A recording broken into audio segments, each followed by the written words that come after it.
Жақын адамдарыңды сүй бұл Марал FM.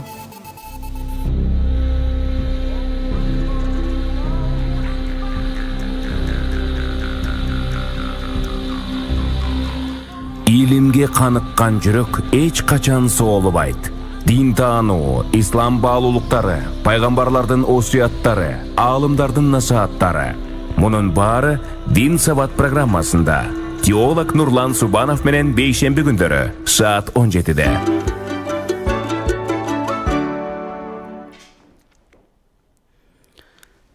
Мээримдүү жана боорукер Алла Тааланын исмине баштаймын. Бисмиллахир-рахманир-рахим. Ассаламу алейкум, урматтуу телекөрүүчүлөр жана радио угармандар.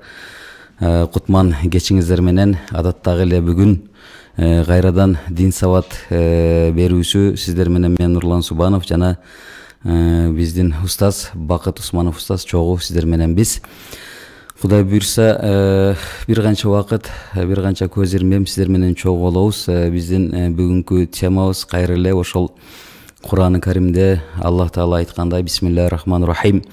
Утлу ма ухия илейка минал китаби ва акимис салата иннас салата танха анил фахшаи вал мункар. Садакаллахул азим. О Мухаммад, сага вахий кылынган китепти оку, намазды толук аткар. Намаз окуу абийирсиздиктерден жана жаман иштерден тосот демекчи. Биз кайра эле бүгүн намаз темасына сөз кылмакпыз. Урматтуу телекөрүүчүлөр жана радио угармандар, сиздерди кызыктырган суроолор болсо, же болбосо бир көйгөйлөр болгон болсо, деги эле дин тууралуу эмнени билгиңиздер келген болсо, биздин түз эфирдебиз. Түз эфирге байланышка чыксаңыздар болот. Биздин байланыш номерибиз 0312 68 0606, ошол убакта 0709 68 0606. Кош келипсиз, Бакыт устаз. Сиз менен дагы ошол сабагыбызды баштайлы. Биздин темабыз көптөн бери уланып келаткан ушул намаз боюнча болуп келатат. Демек, намаз окуунун бул намаз пайгамбар саллаллаху алейхи вассалам өзүнүн жашоосунда жашоосу бүтүп атканда эң акыркы ошол коштошуу хутбасында 120 000 сахабага жар салып аткан кезде, ошол убакта намаз деп ушу 3 жолу кайра намазга эме кылган экен да. Демек, бул намаздын ушунчалык биздин шарият жолунда же мусулманчылык бул динде намаздын орду ушунчалык бийик экенин кайра көрсөтүп, пайгамбар саллаллаху алейхи вассалам ушунчалык намазга катуу эме жасаган. Көп аалымдардын көз карашы боюнча намаз бул керек болсо ла илаха илlalloh Мухаммад расулуллах ыйман келимеси менен эгиз сыяктуу деп айткан чоң аалымдар өткөн. Ошол себептен намаздын сырткы парыздары боюнча ушунгача айтып келдик. Себеби парыз деген эмне, урматтуу телекөрүүчүлөр жана радио угармандар? Парыз деген нерсе бул ошол намаз, мисалы үчүн бүгүнгө чейин 6 фарызын өттүк сырткы. Эгер ушул 6 фарыздын бирөөсү табылбай калса, анда намаз бузулду дегенди билдирет, устаз, ошондой да. Мисалы үчүн ошол эле хадасаттан, нажасаттан таза болуу, ошол эле убакытта кыблага жүз буруу, же аврат жерлерди жабуу, мисалы үчүн аврат жердин бир жери ачылып калган болсо, намаз бузулат. Кыбланы туура эмес карап окуган болгон болсоң, анда намаз бузулат. Демек сыяктуу азыр эми биз ошол келип ошо эң акыркы 6-чы парызы ниетке келип токтогон элек. Ниет боюнча да кыскача угармандарга билги берип өтөлү. Анан ниеттин канчалык деңгээлде маанилүү экендигин, ошол убактан намаздын ички фарыздарын өтөбүз, Кудай буйрса. Innal hamdalillah wassalatu wassalamu ala rasulillah. Элибизге, журтубузга Кудай Тааламдын ырайымы, берекеси, амандыгы орнолуп, жайылып турган болсун. Бул ниет өтө маанилүү иш экен. Баягы хадисте келет эмеспи? Иннамал а'мал, араб грамматикасы боюнча эки нафи бир келе турган болсо, энхисар деп коет, чектелүү пайда болот. Кандай гана амалдарды жасабайлы, эч качан кабыл кылбойт, качан калыс Алла Тааланын ыраазылыгы үчүн болмоюнча деп.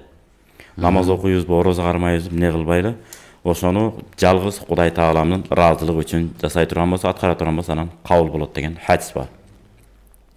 Ошол сыяктуу намазда дагы бул ниет кылуу шарт. ниет дегенде ниет бул каяктын иши, бул жүрөктүн иши. Амалел калп деп коет. Жүрөктөн бир ой толгоо кылып койсок эле бүттү. Баягы мен ушул пешимди окуп атам, жоксо пешимдин асыр намазын окуйм деп жүрөктөн өткөрүп туруп эле ана такбир тахримага кирип кетиш керек. Эгерде жүрөктөн өткөрүп андан кийин дагы бир амалды учурашып, ассаламу алейкум, ва алейкум ассалам, кандайсыз, жакшысызбы деп коюп анан Аллах акбар десе болбой калат. Такбир тахрима өкөнү мындай эгиз козудай кылып эле бири-бирине бирөө сразу кетиш керек, байлаш керек. Жүрөктөн ниет кылып туруп, эгерде булда да маселе бар. Кээ бир адамдар бар. Көңүлү жеңил, же болбосо башында түйшүк, жоопкерчилик иштер көп болушу мүмкүн. Же базарда иштеши мүмкүн, же болбосо балдарга талим тарбия бериши мүмкүн, же болбосо эл менен көп аралашышы мүмкүн, элдин көйгөй маселени чечкен адамдар болушу мүмкүн, же кээ бир адамдар санаага батып калышы мүмкүн. Ошол кезде адамдын көңүлү бир жерге токтой албай калышы мүмкүн. Мына эми ниет кылайын десе эле алаксый берет, улам ниетти токтото албайт. Ошол кезде Ханафи аалымдары көпчүлүгү эмне деген? Тил менен жардам берип койсун дептир. Ушу пешим намазын окууга ниет кылдым деп туруп, тил менен айтып туруп, анан жүрөк менен эмне кылып коебуз, бекемдеп коюп туруп, анан Аллаху акбар деп намазга киришип кетебиз. Өзү негизи устаз, ушул ниетте тил менен айтуу шартпы же шарт эмес? Шарт эмес, мустахаб болуп. Мечитке кирип кетип атканың сен ниетиң дейт. Бирок ошо ниетке жанагы айткан сөзүңүздө мен жакшы эме кылдым. Такбир тахримди улап кеткен ошо эң жакшы нерсе. Эң жакшы экөөнү бири-бирине байлап салыш керек. Себеби ниеттен кийин дагы түрдүү ойго чөмүлүп же башка бир менен сүйлөшүп ийген бул демек болбойт экен. Кээ бир ушундай деп түшүндүрүп алган. Сен үйүңөн чыкканда эле ниет кылып койбодуңбу? Болду, ошол жарай берет деп баягы төрөлгөндө муфти болуп төрөлгөндөр бар, же болбосо тубаса уста деп коет го бизде, ушу какшы деп коет эмес кыргыздар.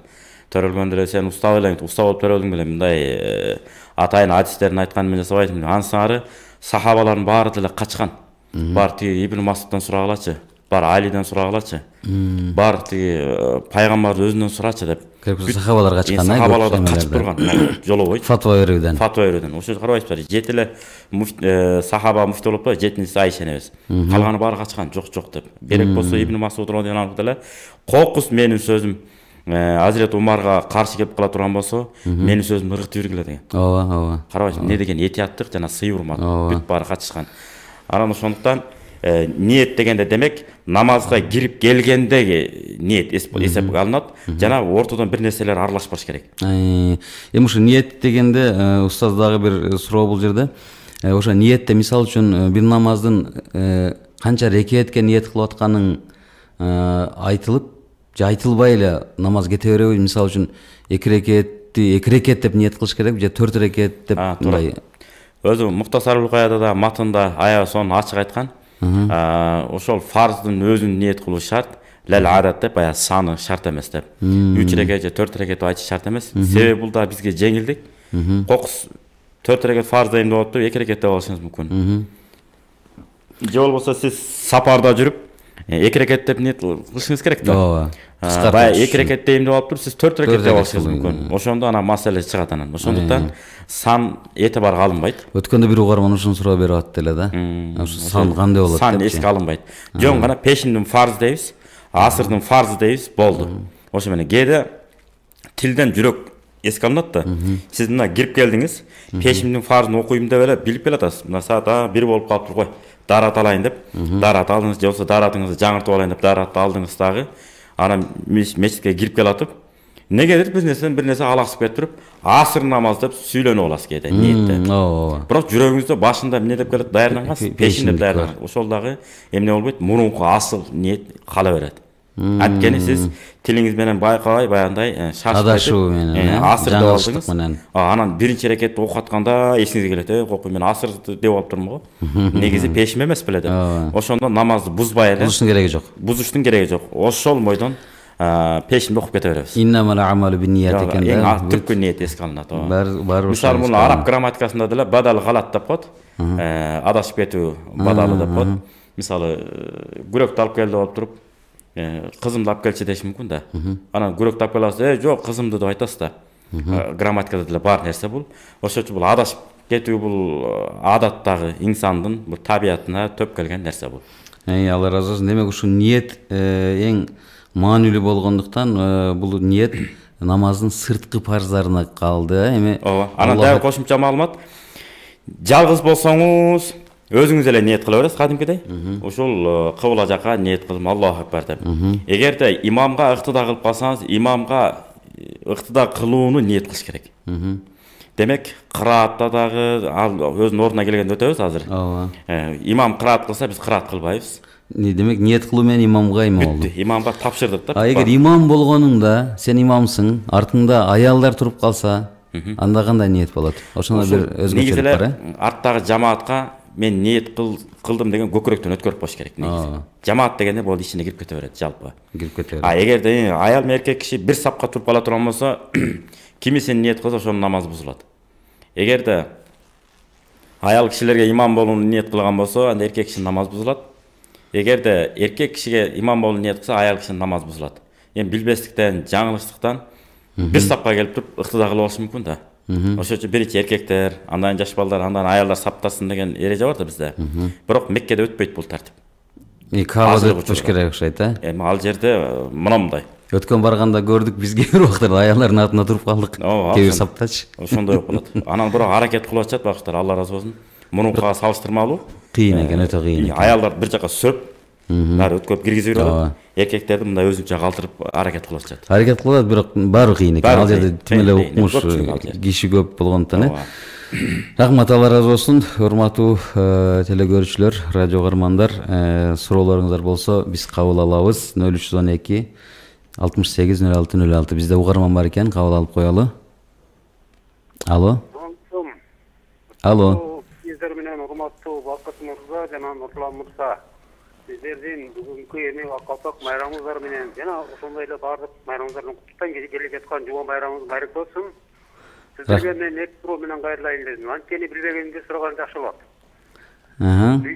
Куран китепти илип койсо, мен Кудайга ишенем, толугу менен ишенем, 100% ишенем. Ошондой болсо дагы Куран китепти илип койсо, шайтандар качат деген сөз туурабы? Бул биринчи суроо. Экинчи суроо, жолго чыкканда, мисалы узак жолго сапар аттанып атканда, кайсы эмелерди Ихлас сүрөсүнүн кайсы немелерди калималарды келтирип жолго чыкса, Алла Таала кудуретин колдойт. Ошону урматтуу устаздар, сиздерден сурап, ошону айтып койсоңуздар. Сапарга чыкканда, ишиңизге ийгилик болсун, бар болуңуз. Рахмат, Алла разы болсун, бар болуңуз. Сиз дагы бүгүнкү Акалпак майрам менен куттуктады угарман. Жакшы, бул боюнча да пайгамбар хадиси бар, жума боюнча талашып атышпайбы азыр? Кээ бир жумаңыз маарек болсун деп, эмнеге маарек болсун деп. Ал жөн эле нерсени айтып атасыз. Майрам экөө эле бизде депчи. Бул боюнча өзү сахих хадис бар. Имам Хаким риваят кылат. Имам Бухари, Имам Муслимдин канткенде хадистер сахих болот деген эрежелер бар да, талаптар. Ошол эрежелерине дал келгендигине карабастан негедир лам юхрижаху дейт. Бул хадисти экөө чыгарбады. Кандайдыр бир себептер менен. Бирок Имам Бухари, Имам Муслим койгон шарттын даражасындагы бул сахих хадис дейт. Имам Хаким. Ошол хадисте мындай дейт пайгамбарыбыз. Я маашарал муслимин, о мусулмандар жамааты. Пайгамбар Мухаммад саллаллаху алейхи ошо жума күндөрүнөн болгон фи яуми жумаатин минал жумаа дейт. Жума күндөрүнөн болгон бир жума күнүндө пайгамбар мусулмандарга кайрылып айтат. Я маашарал муслимин, о мусулмандар жамааты. Хада яумун, бул күн ушундай күн, жума күн. Жаалахуллаху аидан дейт. Бул күндү силерге майрам кылып берди. Фагтасилу, жууңгула. Анан кийин кимде ваманкан аңда кимде атыр болсо, ан ямасса минху, андан себинип алсын дейт. Жыттууланып алсын дейт. Анан тиштерин мисвактар менен тазалап алсын, зыңкыйтып алсын дейт да. Анан чекчейтип алсын, тазалап алсын деген сөз. Мисвак колдонсун деп атат. Мына ошол пайгамбарыбыз жуманы да эмне кылган, майрам катары көргөн. Рахмат бул кишинин майрамда куттуктаганда. Ошондой эле кийинки суроосу Куранды илип коюу. Куранды негизи илип сактап коюу бул жакшы нерсе. Бирок негизи окуш керек. Куранды негизи окуш керек. Анткени пайгамбар хадиси бар. Эгерде окусаңар жакшы болот, бирок маанисине түшүнбөсөңөр, жөн эле окуганды сооп аласыңар, бирок эч кандай натыйжа деле берилбейт деп койгондо аябай кыйналмакпыз да. Пайгамбарыбыз чегине чейин жеткирип туруп жооп берип койду. алиф лам мим, мунун алиф лам мим деген котормосу жок болуп жөн эле тамга болсо деле алифке өзүнчө 10 сооп, ламга өзүнчө 10 сооп, мимге өзүнчө 10 сооп берилет. Ошон үчүн тырмалаңда окуш керек. А эгерде тажвид эрежелерин билбесеңиз, арабчаны эптеп булдуруктап жаттап окугансыз, ушуну түздү окуп алсам жакшы болот эле деп кыйналып, сыкталып, мисалы алиф лам мим заликал китабу деп эжелеп кыйналып ошентип окуй турамыз, буларга башка хадистерде келет го, 2 эсе сооп берилет деп. Мисалы тырмалаңдап аракет кылган үчүн. Ошон үчүн Куранды илип жөн коюп койбоңуз. Сөз түрдө өзүңүз окуңуз. Ошо угармандын берген суроосунда Куранды илип койсо жин шайтандар качабы деген жер бар. Жөн негизи окуш керек. Жөн эле коюп койгонсо эмес, бирок баары бир берекеси болот. Анткени аятал курсулөрдү жазып илип коюу. Куран турган үйдө береке болот деп. Анан ал окулуш керек. Ооба. Окулуш керек. Анан эми тумар катары колдонуп жүрүшөт аяттарды. Мунун сөз түрдө берекеси болот, пайдасы да болот. Бирок ушундай болот экен деп эле коюп тургузуп койгон анда болбой калат. Окуш керек. Илип коюп чаң басып калса, ал Куран гарипке айланат, Тескерисинче күнөө. Анткени акысын бериш керек. Экинчи суроо. Жок дегенде бир жылда бир жолу Куран хатым болуп туруш керек ошол Куран. Экинчи суроо боюнча. Экинчи суроо сапарга чыккан боюнча. Эң негизгиси жана батасы бар атайын. Subhanalladzi sakhkhara lana hada wa ma kunna lahu muqrinin wa inna ila rabbina lamunqalibun. Кыргыздар болсо сапарыңыздар байсалдуу болсун дейт. Эчтеген билбесе, жана Rabbana atina fid dunya hasana бар эмеспи? Wa fil akhirati hasana wa qina azabannar. Кыргызчасы о жараткан Алла бул дүйнөнүн жакшылыгын бер, ахиреттин жакшылыгын бер, тозоготунан бизди сактай көр, аман эсен барып келели деген бата тилек менен деле чыкса жакшы. Анан эң жакшысы дагы бир эреже садака берип койсо дагы жакшы болот. Жол садакасы, жол садакасы деп коет. Сырттан келе турган ар кандай кырсык оору болобу, же болбосо бир кокустук кырсыктар болобу, Кудай Таалам кааласа ошолорду эмне кылып коет, токтотуп, тосуп коет. Ошондуктан садакаларды берип койсун. Анан да кошумча кээ бир алымдардын көз карашы боюнча ошол жолго чыкканда балким аятал курсини окугула, Ихлас сүрөсүн окугула, Фатиханы окуп койгула деген сыяктуу бир эмелер бар, кеңештер бар. Алла разы болсун. Дагы бир угарман бар экен, кабыл алып коелу. Алло. Ассаламу алейкум ва рахматуллахи ва баракатух. Ва алейкум ассалам ва рахматуллахи ва баракатух. Суроо бар эле устаз. Бериңиз, кандай сурооңуз бар? Баягы мейтти көмгөндө жаназага топурак чачып атканда, ошондо топуракка үйлөйт. Ошол Куран аяттын кайсыл аяты, анан мааниси кандай экен? Дагы башка сурооңуз барбы?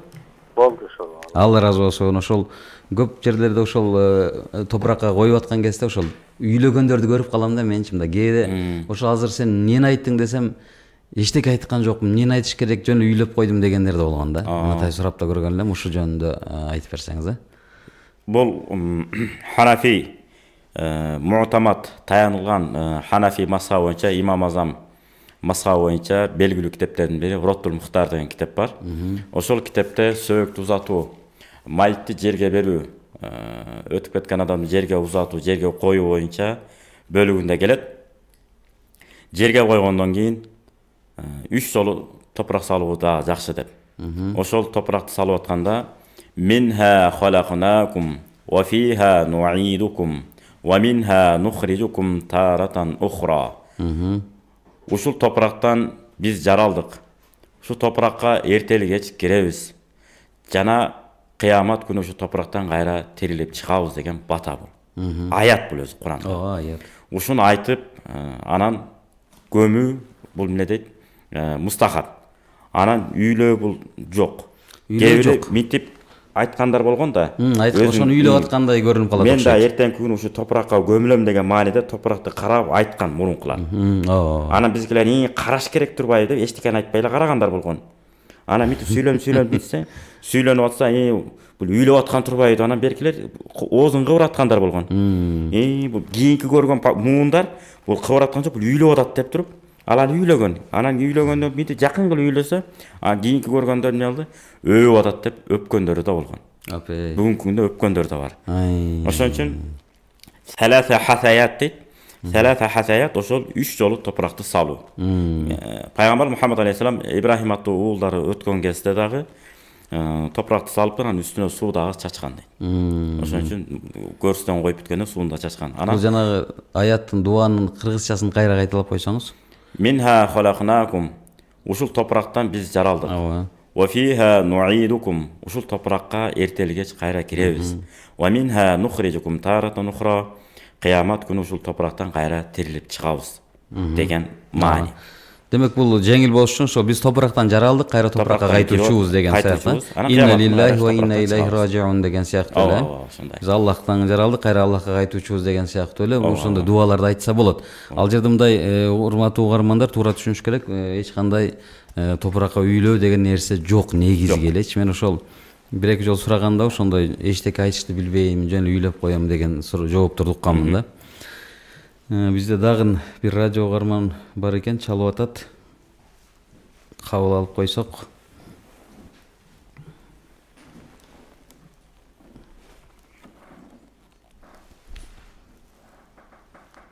Алло. Алло. Алло, кутман күнүңүздөр менен. Кутман күнүңүз менен. Салам алейкум. Абдан кубанычтамын сиздердин отурганыма жана ушу майрамыңыздар менен ак калпактардан негизи Кыргызстандын мырзаларынын башынан ак калпак түшпөсүн бийик күрөштө кандай гана сындуу көрүнөт. Айтканыңыз болсун, рахмат. Демекчимин. Анан сиздерге мен суроо берет элем. Ушу Курандан Фатиха ыкылас сүрөсүн бир чыныга атап таза суу коюп туруп, анан ушуну окуп, анан мен жакка билем да, байкелер, анан акалар, анан Курандычы, анан окуп туруп ичсе дарылыгы болот дейт деген уккам да бир жекенин, анан ушул чындыкпы. Сиздердеги албан ийгиликтерди каалаймын. Башка сурооңуз жокпу? Суроом жок, ден соолугуңар бекем болсун, өмүрүңүздөр узун болсун, жакшылыктардын бар болгула, бай болгула, балыкчыдан Тамалдиева Эльмира. Рахмат, Эльмира эжеке, рахмат. Сиз да бар болуңуз. Аллах ыраазы болсун. Эжекебизге чоң рахмат. Калпак бизди эч качан уят кылбайт экен. Болгону кээ бир учурларда ата-бабабыз кийгизип кеткен, калтырып кеткен калпактарды уят кылып койгон мырзалардын катарында кээде толуктап койгон учурларда болуп калып атат. Калпакты уят кылбай кийип жүргөнгө, ошого татыктуу кызмат кылып жүргөнгө Кудайым бизге насип кылган болсун. Амин. Эми эжекебизге чоң рахмат, каалоо тилек айтканда. Анан эми Фатиха сүрөсүндө шифа бар деген, негизи эле Куранда фихи шифаун. Бул Куранда негизи шифа бар деген. Пайгамбар Мухаммад алейхиссалам дагы Фатиха сүрөсү боюнча уммул китап, бул китептин ачкычы, жыйынтыктоочусу, мындайча айтканда негизи эле дем салынганда Фатиха сүрөсү менен дем салынат, Ясин сүрөсү менен дем салынат. Кала берсе ушунчалык экен. Адамдын жаны үзүлүп баратканда дагы Ясин сүрөсү менен окуйт. Көбү ушундай деп түшүнүп алган. Ясин сүрөсү тиги о дүйнөнү көздөй отправка кылуучу бир курал катары көрүп алганда, эртерээк мындай жанын алып туруп эле кетирип бериш керек деп. Жок, андай эмес. Ясин жана боланча молдо күчтүү экен ойтобо. Бир келип окуду эле анан шарт үзүлүп туруп кетип калды депчи. Анан негизи андай эмес. Ясин сүрөсү адамды өлтүрүү үчүн эмес, ошол чыгып аткан жанын жеңил жол менен эле кетирүү. Мисалы, эшик бар, эшиктин ашык машыгы бар. Баягы Советтер Союзунун ашык машыктары болчу эле го, кырч деген. Ошого май куюп койсо, майланып оңой ачып, оңой жабылып атпайбы? Бар болбосо эшик ачылып жабыла берет. Кырч деп деле. Бирок майланыштырып койсо жеңил ачылып жабылат. Ошол сыяктуу жаны чыгып атканда кыйналбай жеңил чыгат экен. Ошондуктан пайгамбар Мухаммад алейхиссалам не деген? Вaqra'u Yasin ala mautakum. Өлүм алдында жаткан бир тууганыңарга Ясин сүрөсүн окуп койгула деген хадис бар. Анан демек ошондо жаны жеңил чыгат. Ошол сыяктуу бул жерде шифа табуу максатында Фатиха сүрөсүн, Ясин сүрөсүн өзгөчө аят алгусун. Ошону эгерде дайыма даарат менен жүргөн болсоңуз, ички жан дүйнөңүз таквалыңыз деп айтабыз го. Ошого бекем болгон болсоңуз, Кудайым буйруса сөзсүз түрдө шифасы болот, жеңилдик болот, руханий азыктарды ала бересиз. Албетте ошол сууга дем салып, аны ичип алганда эч кандай зыян жок, пайда бар. Рахмат, Алла разы болсун. Урматтуу радио угармандар, сурооңуздар болсо берсеңиздер болот. Биз Дагы бир радио көргөн бар экен, кабыл алып коелу. Алло. Assalamu alaikum. Ва алейкум ассалам ва рахматуллахи ва баракату. Бизде неме ушул намаз жөнүндө суроом бар эле да. Бериңиз. Биз мына Ханафи мазхабына киребиз да иншалла. Албетте. Андан кийин бизде анча намаз кылганда анан колдорун кармап тайтайып окуган таксаларыбыз барбы? Ооба. Ошолорго уюп окуса болобу? Имам болгон кезде, Алла имамга чыпат илми бар деп туруп камада айтылгандан кийин намазканалардан кийин. Туура. Тактыр чыгып калат, анан кийин чыккандан кийин эле тайтайып анан кийин Аллаху акбар дегенде колдорун көтөрүп окушат го, ошо таксырга уюп окусак болобу? Түшүнүктүү. Башка сурооңуз барбы? Жок, Алла разы болсун. Алла разы болсун. Рахмат. Негизи имамдыкка чыгуу боюнча дагы өтө кылдат каралат. Кимдин атайын бекитилген имам ким деп. Мисалы, бирөөнүн үйүнө барып калсак дагы үйдүн ээси өзү өчүш керек. Шарият ушунчалык кылдат караган. Же болбосо кайсы мечитке барып калсак, ар ким эле өтө бербеш керек. Дайыма ошол мечитке келип жүргөн жергиликтүү жамааттар бар да, ошолордон чыгыш керек негизи.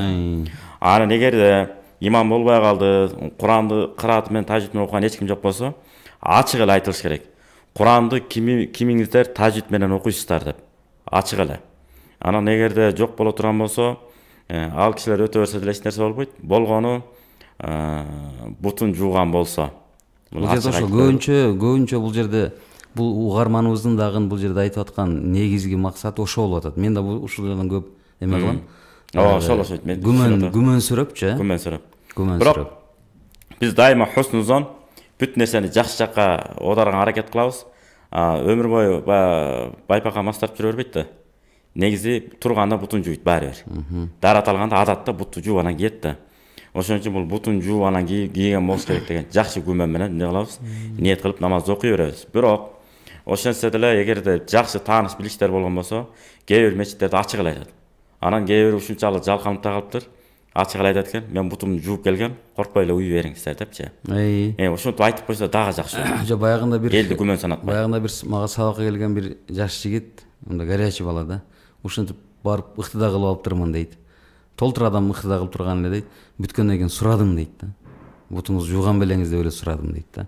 Бул деген албетте биздин Ханафи мазхабында бутту жууш бул деген даараттын фарздарынын бири да. Биздин ошо ишеним боюнча эгер бут жуулбай калса, анын даараты жок. Демек даарат болбосо, анын намазы да болбой калат, Ошол себептен угармандын берген суроосунда жүйөлүү бир себептер бар. Албетте биз этияттык менен жакшы күмөн менен ниет кылып ыктап намазды окуй бериңиз. Кудай буйрса баары жакшы болот. Алла разы болсун. Эми Бакыт устаз. Намаздын парыздарынын биз Кудай буйрса ички парыздары жөнүндө сөз кылалы, Ички парыз жогоруда айтып өткөндөй эле ошол сырткы парыздарын өттүк. Сырткы парыз деген демек бул такбир тахримге чейинки намаздын сыртында калгандыгы үчүн бул сырткы парыз болот экен дагы. Такбир тахримден кийинкилер ички. Намаздын ичидеги парыздар. Ошонун эң биринчиси бул баштоо такбир экен, баштоо такбири. Ушул жөнүндө айтып өтөт. Аллаху акбар деп туруп баштоого киргенде. Ооба. Эми карабайсызбы кызыгы? Даараттын фарздарын аткарып, намаздын сырткы фарздарын аткарып келатып туруп, анан эң акыркысы ниет болуп атпайбы? Ниет менен такбир тахриманда эчтекени бөлбөстөн дароо эмне кылды деп атат? Баштоо такбирин айтып берди деп атат. Аллаху акбар дегенде кирип кетти намазга деп атат. Ошентип кирип кетиш үчүн аны кандай дейт? Алла Таала Муттасир сүрөсүнүн 4-аятында Бисмиллахир-рахманир-рахим ва раббака факаббир деп. Ва раббака факаббир. Раббиңди улуула. Раббиңе Аллаху акбар деп ушу такбир сөзүн айткын деген мааниде. Ошондой эле Абу Дауд, Имам Хакимдер риваят кылган хадисте де келет. Мифтахус сала ат-тухур, намаздын ачкычы бул даарат болсо, тахримуха ат-такбир, намаздын сыртындагы нерселерди арам кылуу бул такбир. Аллаху акбар. Ва тахлилуха, намаздын сыртындагы нерселер бар, дүйнө иштери. Ошолорду адалдоо жолу ат-таслим, салам айтуу деген. Демек такбир менен кирип салам менен чыкканга чейин бар нерсе харам. Бүт баары арам. Ассаламу алейкум деп айтарыбыз менен ал нерсе ойлонгонго, тирчиликке чыгып кеткенге бул эмне болот экен? Адал болот. Адал болот, Керек болсо кээ бир сахабалар жана фанташиру деген аят бар эмеспи? Намаз өтөлүп бүткөндөн кийин жерге жайылгыла деген. Кудайым, сен ушинтип буйрук берип койдуң. Бир паста мен мечитке тура албай калдым. Ошол аятыңдын шарапаты менен мага кенен ырызкы береми? Мен кеттим мынакей жайлайын деп. Ырызкы издейин деп кеттим деп анан кеткен. Салам берип чыгып кетет, Токтобой мечитке токтобой кетип экен. Сен окудуң мынакей намаз фарзды. Эми мага ырызкы берем деп догурунуп ушундай берилип бата кылып анан кетип экен да сахабалар. Тафсиринде келет, ушул аяттын тафсирлеринде. Демек, бул такбир тахрим, бул намазга кирип кетүү, Кирип кетүү. Эгер намазга такбир айтпай кирип кетсең, намаз болбойт анда. Калган такбирлер айтыш фарз эмес. Ал көчүү такбирлер. Мисалы Аллаху акбар рукуга кетет, ортоңку такбирлер. Бир ама рукундөн экинчи рукунга өткөрүү эле ал. Эң башында такбир тахрима бул фарз, баштоо такбири. Бул баштоо биринчи такбир. Эгер бул болбой калса, демек намаз болбой калат. Намазга кирген жок деп эсептелет. Андан кийин эми экинчи фарзга өтөлү, намаздын ичинде экинчи фарз бул кыям. Кыям канчалык болуш керек? Кыямда эмне кылыш керек? Кыям деген эми негизи тике туруу. Кудайдын бетин аргысын, эми кээ бир табиятына чамасы жеткен адам тике туруш керек. Эгерде бүкүр болсо, ошо бүкүр бойдон турат. Бирок өйдө турам деген маалда өйдө туруп басып жүргөндө кандай жүрөт? Ошого дарамети канчага жетет, күч кубаты? Ошол даража болсо дагы эмне алат? Туруш керек. Ошол үчүн имамчылыкка чыгаруу жана бир алгачкы суроолордо ушундай келбедиби? Кырааты болуш керек, анан ден соолук болуш керек. Ден соолук дегенге ушул болуш керек барчага. Кырааты да бирдей болуп калса эмне кылабыз десе, илимин салыштырат. Илими да бирдей болуп калса эмне кылабыз десе, ден соолугун карагыла. Анан туруш турпатын да карагыла деп. Келбеттерин да карагыла деп ушуга чейин айтат. Анан үй бүлөсү барбы жокпу, ага чейин карагыла деп. Аябай маселе чукуланат, мындай тереңдеп киргилет, каралат.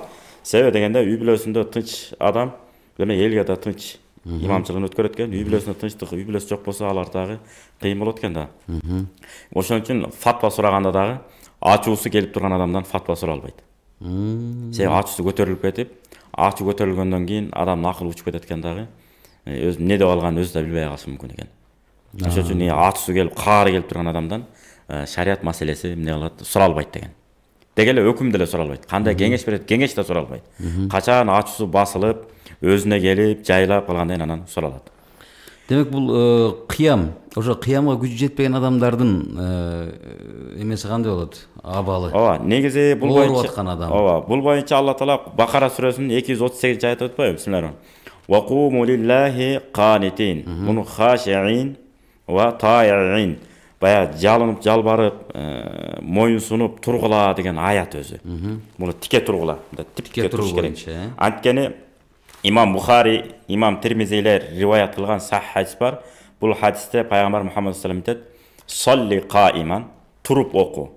Фа иллам тастати фа каидан. Эгер туруп окуй албасаң, анда олтуруп оку. Фа иллам тастати фа ала жанбин. Эгерде олтуруп да окуй албасаң, анда капталдап бир жагың менен жатып алып оку деп. Бул пайгамбарыбыздын хадиси. Эгерде турганга ден соолугу туура келбейт же белинен ооруп калган, бирдеме болуп калса, анда отуруп окуй берет. Чамасы жетпеген адамдар. Чамасы жетпесе, демек алар отуруп окуш керек. Антип отуруп окубаса, шарият үзүрдү, себепти эске алат. Бирок ошо столго бир стульчик коюп туруп ошого отуруп окуйсуң го кээдечи. Ошондо дагы бир канча убакыт кыямга туруп турган отуруш керекпи же такбир менен эле отуруп баштай береби, кандай? Эгерде турганга мүмкүнчүлүк болсо, анда баштаганда туруп баштап, бир канча убакыт туруп, анан кокус мындай ооруп кала турган коркунуч пайда болсо, ага жеткирбей эле. Мисалы басып келгенде жөн эле басып келет да. Демек ошо отуруп кулакты кагып туруп, анан ооруп калышы шарт эмес да. Анткени бир пас турса баары ооруйт. Ошону билген адам өзүнүн акыбалын билет да. Канчалык экен, дарамети канчалык. Бая ниет кылып намазга кирер менен дароо отура калса болот. Отура калыш керек, анан намазды уланта берет. Анан болгон бир кошумча айтып кетчү нерсе бар. Орундукка отуруп окуп атып, артка коюп алгандар бар.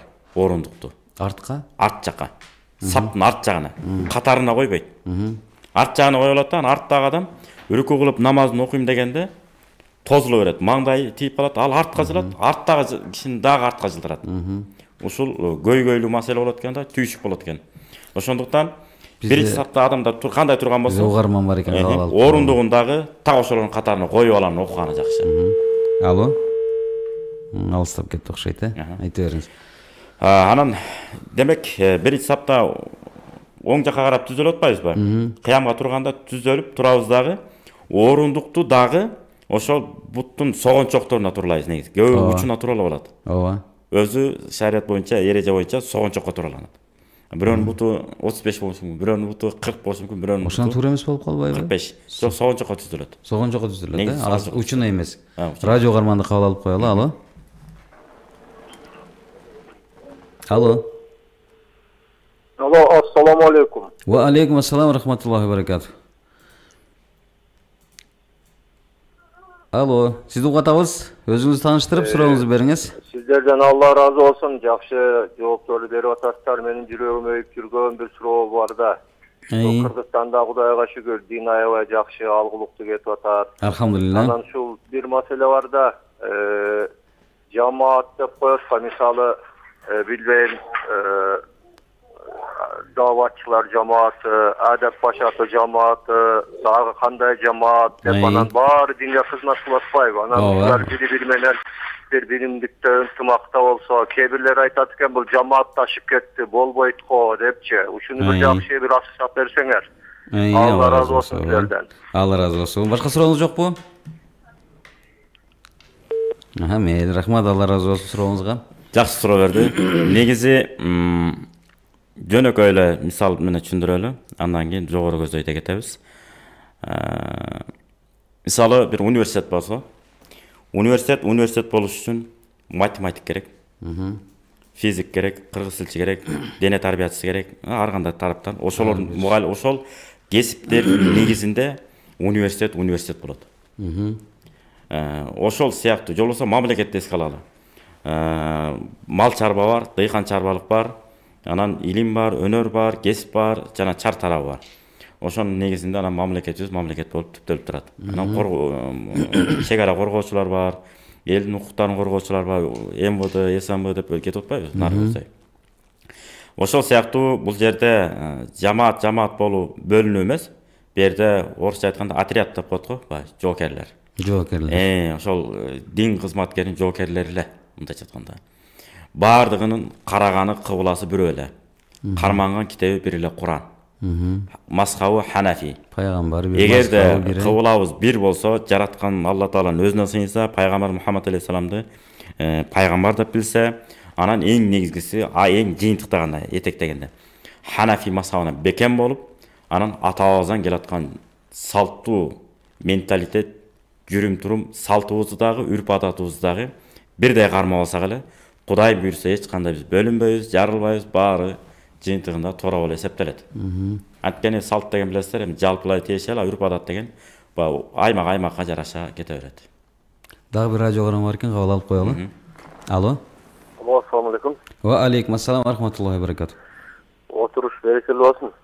Рахмат, Алла разы болсун. Бизде ушундай бир суроо бар эле.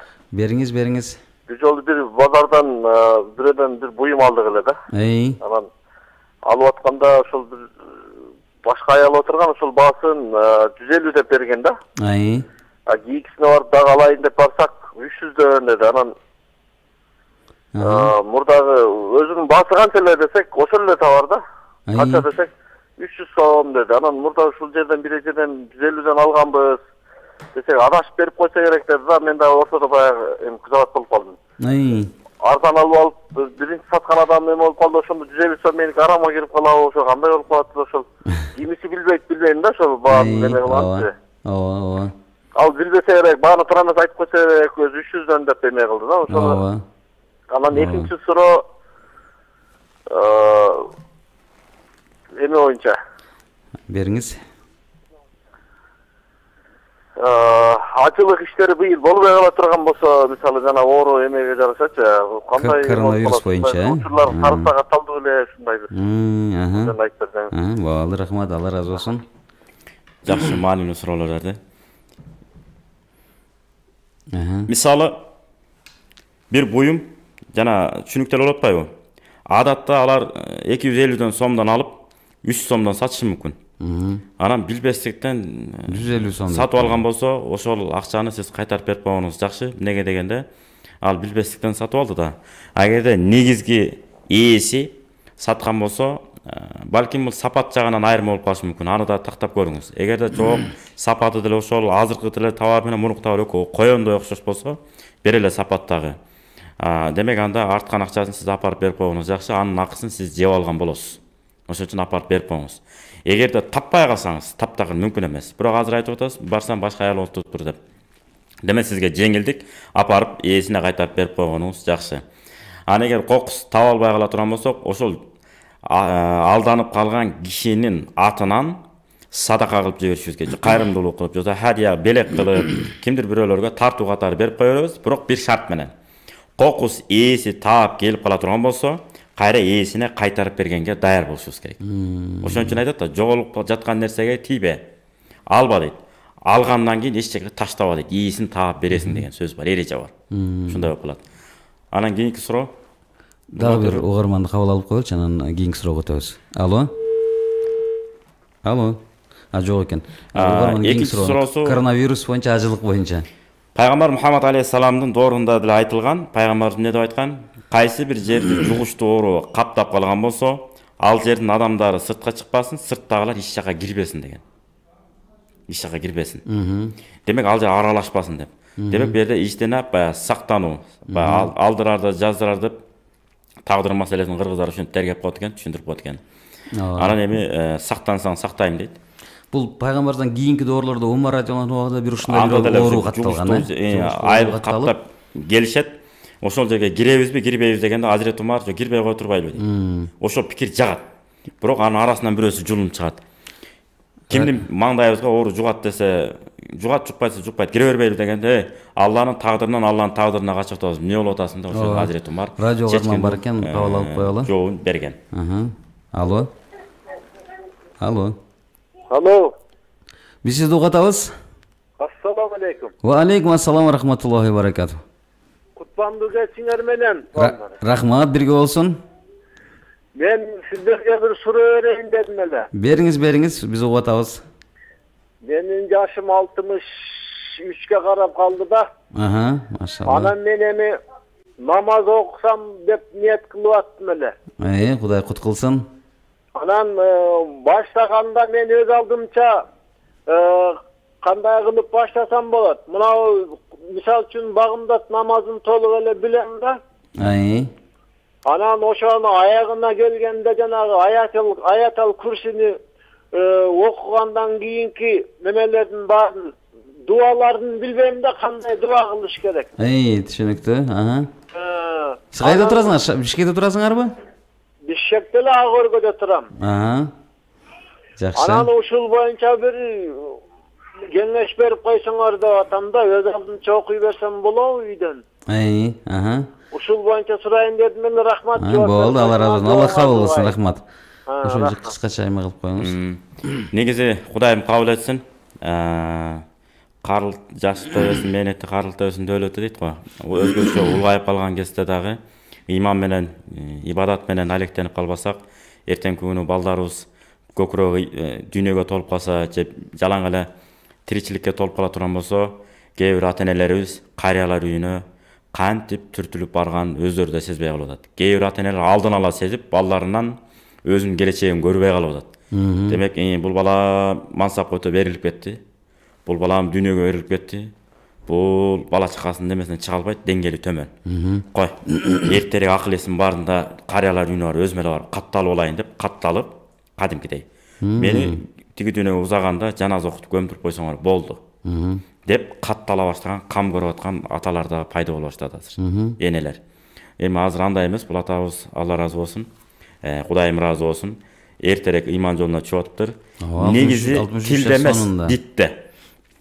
Жүрөгүңүз менен такыр эчтеке билбесеңиз деле ла илаха иллаллах деп келмени айтып алып да ниет кылып окуй берсеңиз болот өзү негизи. Эчтеке билбегендер.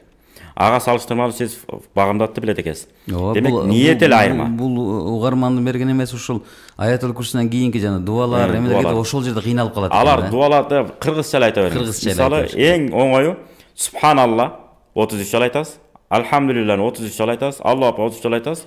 Колуңузду көтөрүп алып туруп каалаган бата тилегиңизди айтып батаны кыла бересиз. Анан калган узун дуаларды жаттоо азырынча зарыл эмес. Кудайым буйруса тарауи намаздарга катышасыз.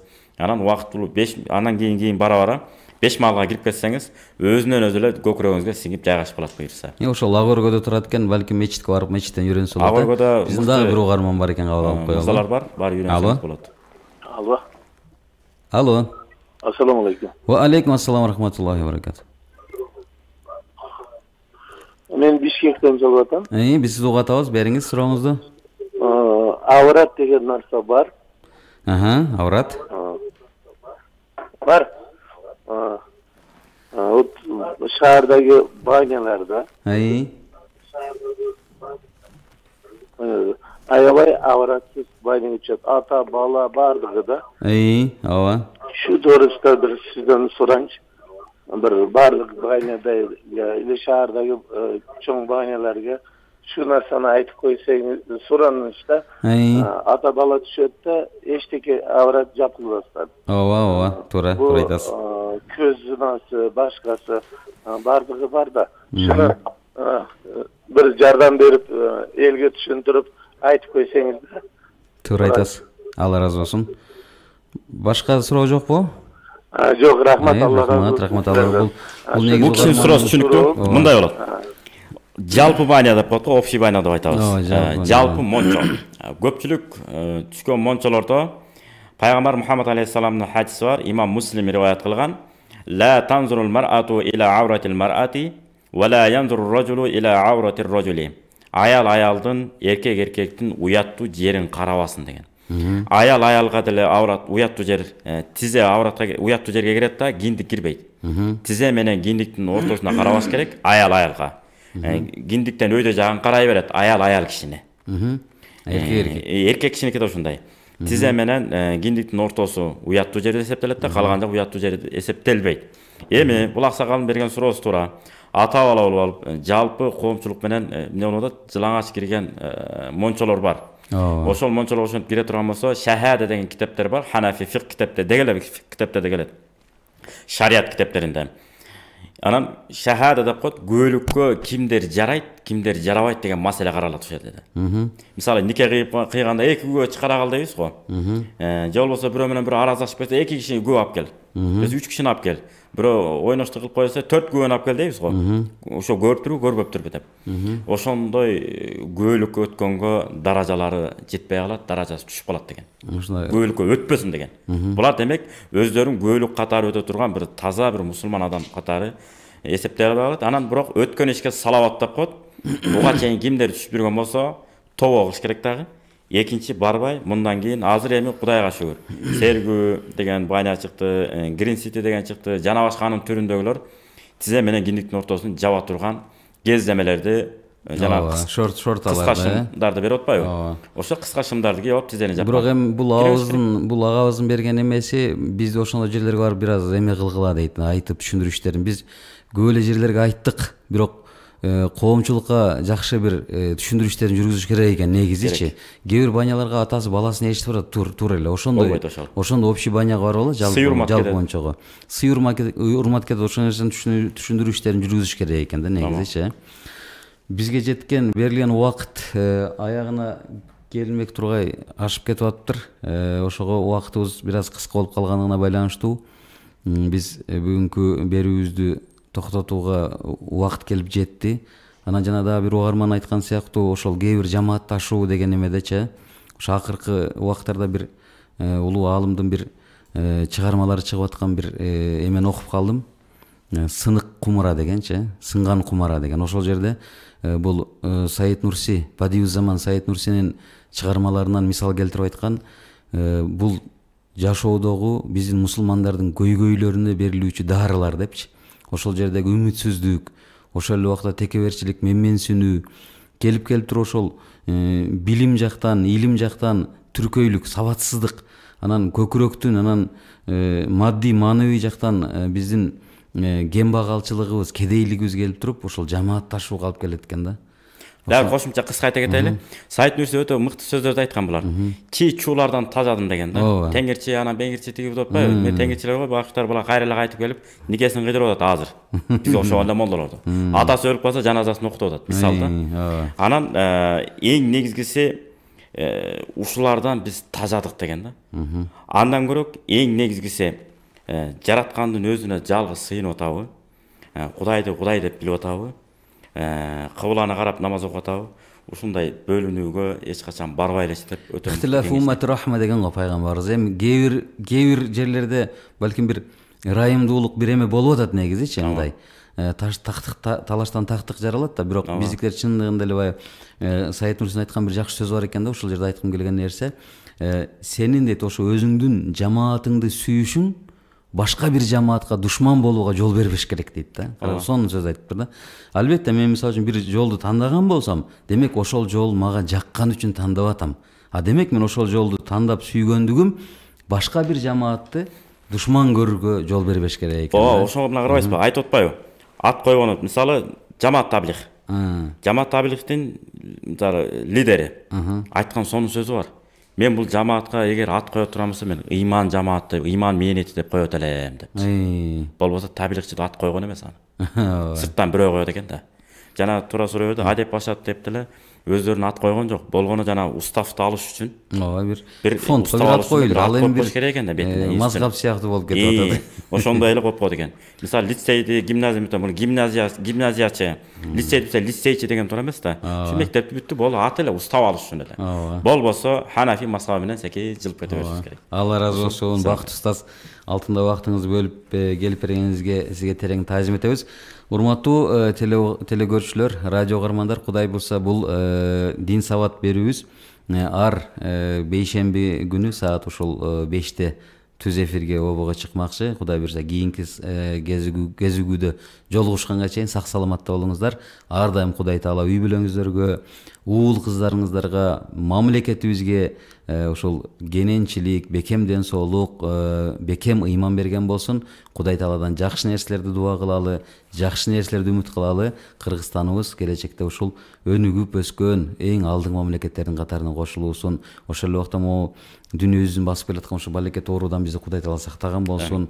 Сактыкка кордук жок дейт, ошол өзүбүз сак бололу. Жана бизге улам эле WhatsApp'тан башка жактан келип атат, ушундай Facebook'тардан дагы колду самындап жуу деген сыяктуу ошол жугуштуу оорулардан Кудай Таала бизди сактаган болсун. Сактансаң гана сактаймын деген экен Кудай Таала. Баарыңыздарга аманчылык тилейбиз. Ассаламу алейкум ва рахматуллахи ва баракатух.